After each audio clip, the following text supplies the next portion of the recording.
Hello mga mommies out there! Welcome back to the Unboxing Mom. And guess what? Ngayong araw na to, meron akong 4 na orders na dumating.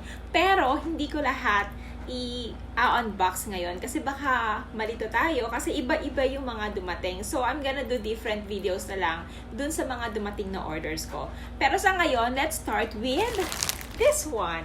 Ito yung in-order ko sa Beauty M&L and I've been looking forward dito sa order ko na to. So, let's start unboxing. And, yep. Ang cute ng packaging niya kasi, color pink. Girl na girl talaga siya. So, ito yung order ko. Okay. Basahin natin mamaya. Ito na-order na natin. So, sana tama yung mga order. So far, naka-order na ako sa kanila dati and okay naman yung order ko sa kanila. Tama naman yung mga na-receive ko. Nakahinayang sirain. Ang ganda-ganda ng plastic niya. Color pink. So, diba? Ang ayos ang pagkakagawa ng packaging niya. Diba? Sa packaging, 10 star. Diba? 10 stars. Kasi, ang ganda, ang ayos. Diba?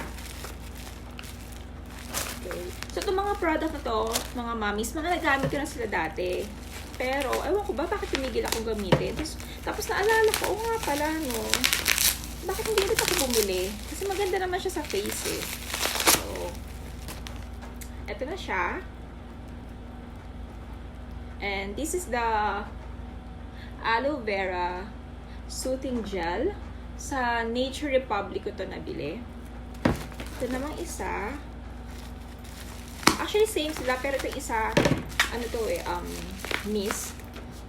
Parang kung ayaw nyo, meron ka ina-apply sa mukha mo.